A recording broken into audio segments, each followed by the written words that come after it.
We're back with Paul Gray, CEO of Rise Adventures, to find out how specialized equipment can have you cycling without legs. Welcome, Paul. Before we take a look at the equipment, tell us a little bit about Rise and what your organization does. Rise Adventures is a 501c3 nonprofit charitable organization. Our mission is to create independence through outdoor recreation and sporting programs for the physically challenged community. Excellent, excellent. So tell me a little bit about, you're the CEO, and what does that mean? Like, how do you do things and how do you get started, and what brought you, because you're not physically disabled, so what made you decide that you wanted to start something like this? I had a friend that was injured in 1969 in a car wreck and became a paraplegic when I was in high school, and I've stayed in touch with the disabled community through the years as I built different businesses in corporate America.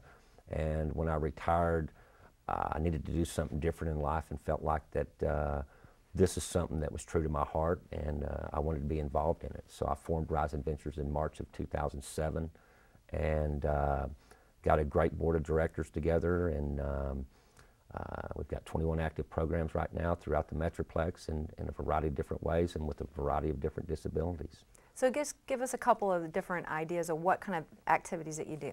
We have the only North Texas quad rugby program, which is for quadriplegics. It's similar to the movie Murderball. We have sled hockey, we have hand cycling, we've got kayaking, we've got sailing.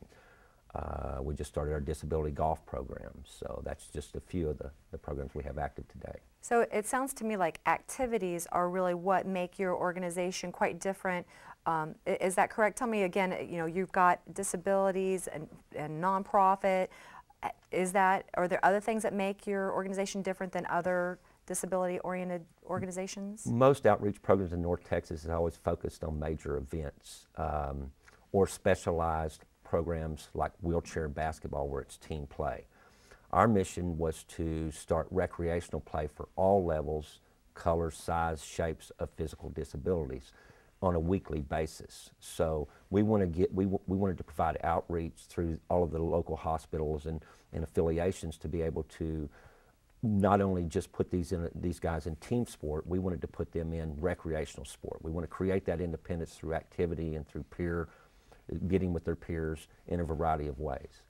Yeah, that's wonderful, and I really appreciate that, because I'm kind of an individualist, and that's one of the reasons why I like riding my bike is, I can get on my bike, I can get some exercise, it just feels great, it's a lot of fun, and this hand cycling gives somebody that would maybe not normally be able to get out. Tell us a little bit about the experience of what happens when people are hand cycling. Give us Our hand cycling program, we've sent a group of paraplegics all over the Metroplex riding on all different kinds of trails, parks and whatever, and we finally found what we think is the perfect place because it's not really hilly. And we provide the equipment.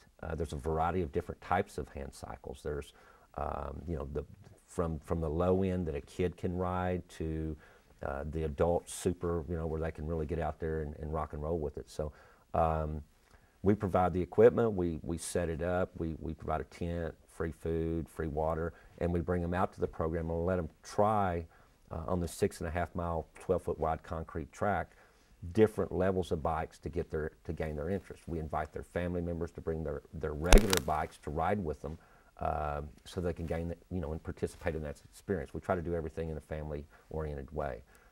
A lot of the health issues, especially from a paraplegic or a quadriplegic, we have special devices for our hand cycles that we can remove the handles, put on handles for a quadriplegic, and because the quadriplegic they can move their arms, but they can't grip. So we actually have hand grips they put in, so a quadriplegic can ride.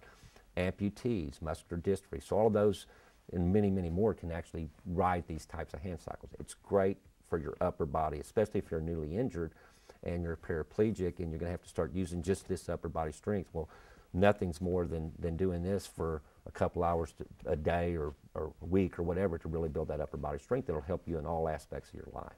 Yeah, that makes me think. My grandfather, he's had 3 open heart surgeries, and he's going to be 88 this year. Our birthday's the same in end of November here, but remember one of the first things that they did is rehab in the gym. They had this hand cycle type machine, and I remember that was the first time I'd ever seen one, and I thought, wow, that's interesting, and I gave it a try, and it's really surprising to me how quickly that becomes a cardiovascular activity. So even if you're healthy, the idea of maybe changing the emphasis from cycling with the legs to cycling with your hands, I really like that idea. The upper, the back, the shoulders, and I got a chance to ride One and in our program hopefully last Saturday, get to see. And I really had a good time. I mean, it was a comfortable bike, especially the one I was on where I was leaning back and sitting in a chair, and it was just it was a comfortable way to ride, and it felt good, and it was very easy. And although it was a little bit of a challenge because you're steering and pedaling at the same time, but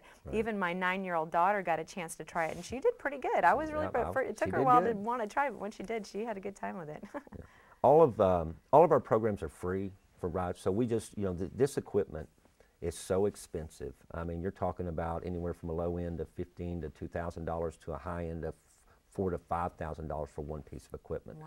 We go through the foundation process and sponsorship process to be able to afford this expensive adaptive equipment for free to our participants. We don't charge anything for any of our services, period. Everything's free. So when we get these people out there in the family atmosphere and building up the upper body strength and the fresh air and the whatever,